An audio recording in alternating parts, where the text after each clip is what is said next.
तुम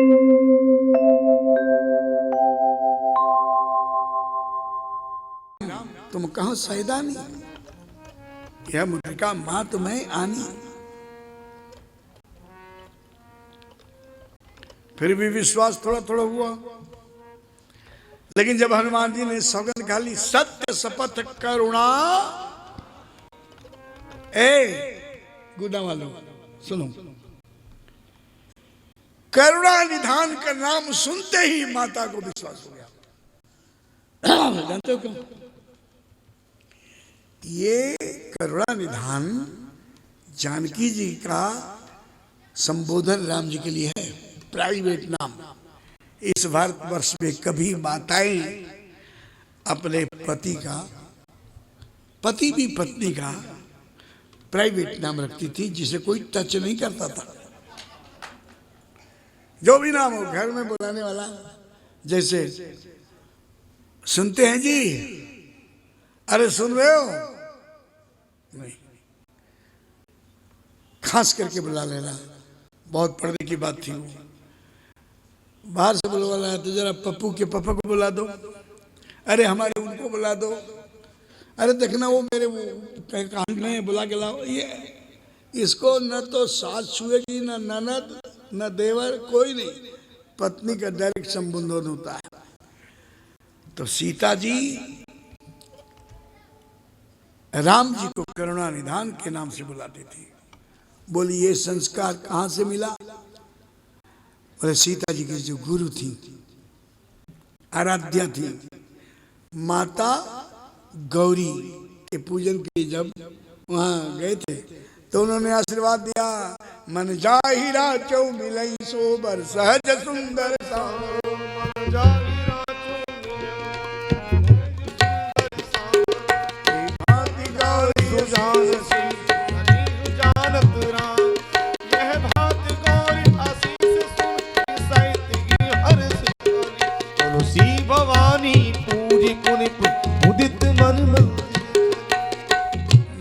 राचो मिलई सोवर सहज सुंदर, करुणा निधान सुजान शील स्नेह जानत रावत।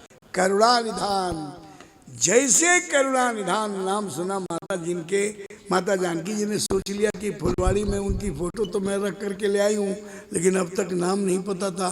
चली राख और सामली मूर्ति, नाम नहीं है, मूर्त रखा, पर किसकी मूर्त है, क्या नाम है, पता ही नहीं। इष्ट देवी ने कहा करुणा निधान। तब से मैया जानकी करुणा निधान नाम से संबोधित करती थी। ये बात अयोध्या में किसी और को मालूम? बोलो।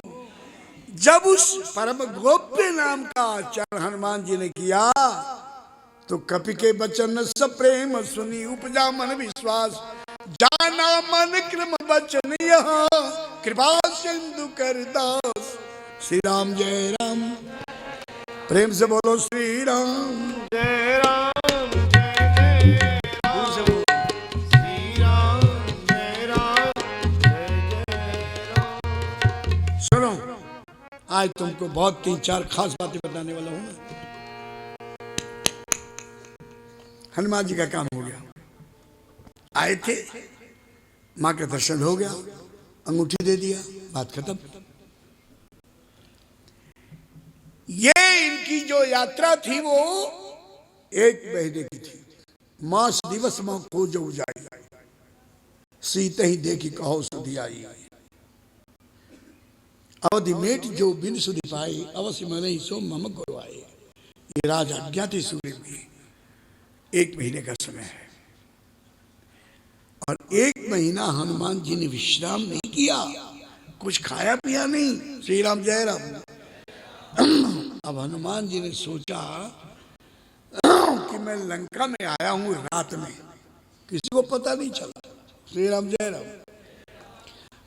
अब मैं जैसे गुना में आऊं, ये तो देवताओं की नगरी है और हम भी देव श्रेणी में ही हैं, हम सब एक बिरादरी के लोग हैं। अब मैं गुना में आऊं और चुपचाप चला जाऊं, क्या फायदा आने का भाई। गुना में आने का मजा आज तो आ गया। जब शोभा यात्रा निकली और शोभा यात्रा का जो विशाल रूप हाँ हाँ हाँ, श्री राम जय राम। वो क्या था, राम हाट, रामलीला, लक्ष्मी बाजार, लक्ष्मीगंज, और कौन कौन सा था हैं? हाँ वो सब आपको पता ही है। तो मैंने जो नगर का विशाल दर्शन किया, ये लालसा सबके मन में होती है। राम जी के मन में भी थी, लक्ष्मण जी के मन में भी थी। जब प्रसंग आएगा तो सुनाऊंगा। हमने जब नगर यात्रा किया और जो नागरिकों का स्नेह, प्रेम, श्रद्धा, भक्ति मिला, जिस तरह से उन लोगों ने मेरा अभिनंदन किया, मैं तो गदगद हो गया। और हमने कहा कि हे भगवान, भारत का सारा नगर गुना की तरह हो जाए। कितना लोगों में प्यारे छोटे छोटे बच्चे, बुढ़िया। आज मेरे को 100 बरस की वृद्ध माताओं की, शायद 100 बरस से ज्यादा होगी, ऐसे माताओं के दर्शन हुए, गोदी में बच्चों के दर्शन हुए, छोटे छोटे बच्चों के दर्शन हुए। और मैंने कोशिश की कि मैं सबसे मिलूं। वो बुढ़िया माई मिली थी, उसके गले में भी मैंने हार डाला, मैंने प्रणाम किया कि वृद्ध है, ये भी राम का रूप है। वृद्ध का सम्मान और सेवा भगवान की भक्ति है। छोटे छोटे बच्चों को, उनको भी प्यार किया, और लोगों को भी हमने कोशिश की कि दो टूक बात कर लें। और क्या मेरा मत्था पोता गया यहाँ। अरे बड़े मुश्किल से मैंने अपना कान और गाल बचाया, नाक बचाया, नहीं तो ये भी पुत जाता। जल्दी चलते हैं और सब लोग ऐसा चाहते थे। चलो, मैं बड़ा गदगद हूँ, बड़ा प्रसन्न हूँ।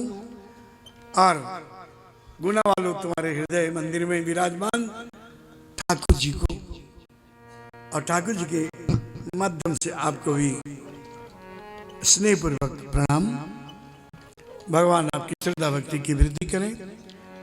आइए, हनुमान जी ने सोचा कि अगर ये कथा भी क्या बजाया हो,